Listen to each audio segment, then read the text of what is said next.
Good morning, my brothers and sisters. Welcome to Be With Me. We are sitting on the shores of Lake Michigan with Pastor Knute Larson.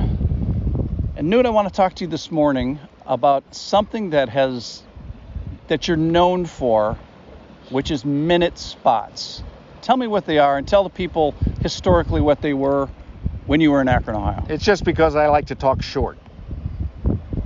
Anything else? So what is a minute spot? It's talking. I did start it in 1966 in the first pastorate, and it was called A Moment with a Pastor. And you can get people's attention in a minute or 30 seconds. Well, people do it all the time on commercials.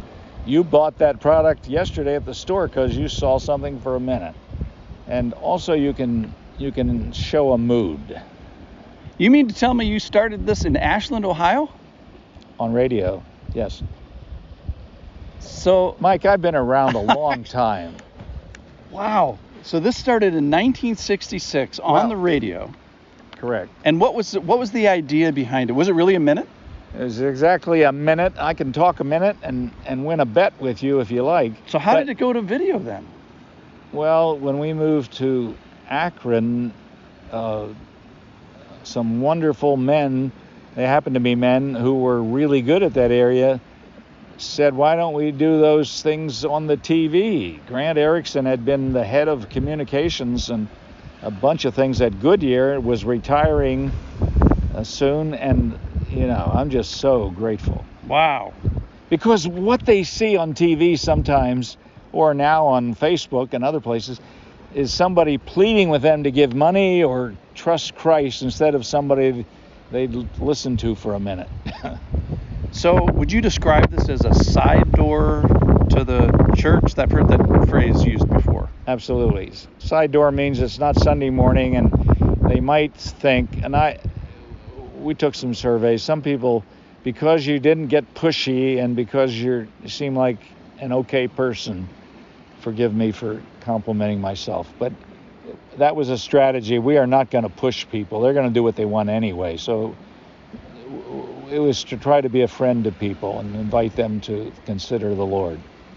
So talk about the general concept about using media or side door ministries to be attractional. Is there such a thing in Christendom?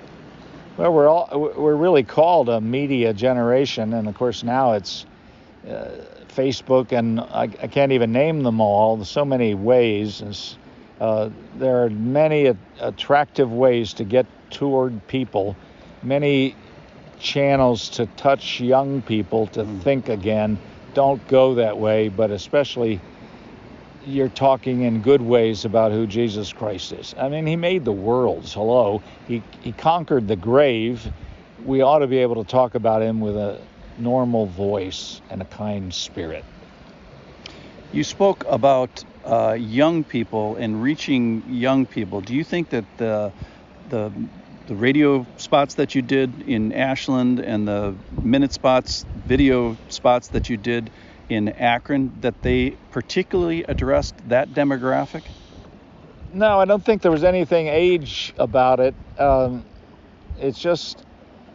It's what I tell people now as friends or when I coach pastors. Don't be so churchy. Don't be so...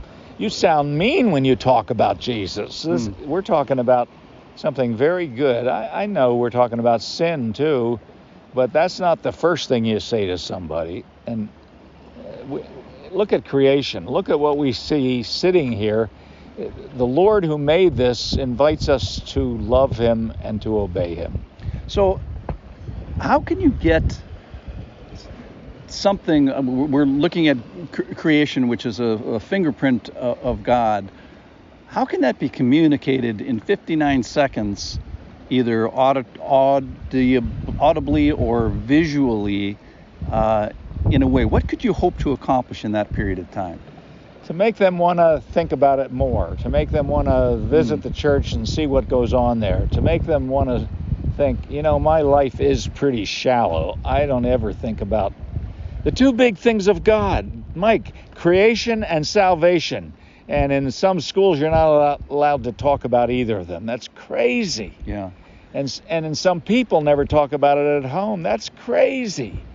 Look what he's done. Look who he is. We ought to be able to talk about him with delight. Do you think there's a greater need today with media and cell phones and cable TVs and just media and screens? Do you think that this is more important today because of that? Yes, I hesitate because there's so many messages out there, and it's harder today in some ways.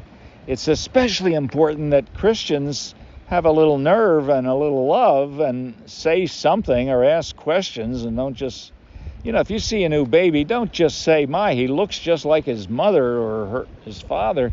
But what a gift from God. At least build bridges in racial relations. At least say hello. At least say it's great to be children of God and see if it goes anywhere. But yeah, we can all make a difference in our neighborhoods and where we live. This sounds like you're trying to put your efforts towards being a winsome witness. Respond to that. You just better listen to me, Mike, or I'm not talking to you anymore. I grew up watching a few preachers on television. We're talking the Civil War. They scared me. Our daughter once said of a man on TV that I was watching a little bit, "Who's he mad at?" Oh, wow. And she was like 5 years old or 7 or more.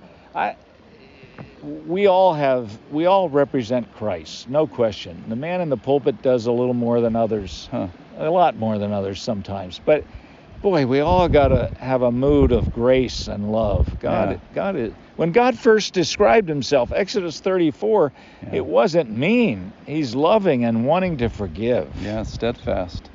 So would you say that all of us are responsible for those first few seconds? Is there an application here that you did them on video for a city or a town, and we do it in front of our postman and from front of the Amazon lady? That's a good way to say it. I think we all, a little bit here, a little bit there. There aren't many people who somebody talks to them about Jesus and corners them and gets them for 30 minutes. It's mostly, oh man, I've seen that in my neighbor, or I saw that, I heard that on the radio, or somebody helped me that way. I'm going to look into this. That's what we hope. Well, I thank you for being here today. I thank you for thinking like this. I thank you for talking like this. I thank you for videoing like this, and especially just for being like this, for being a winsome witness. Ladies and gentlemen, join me in thanking Knute Larson as we say goodbye. I'll see you tomorrow.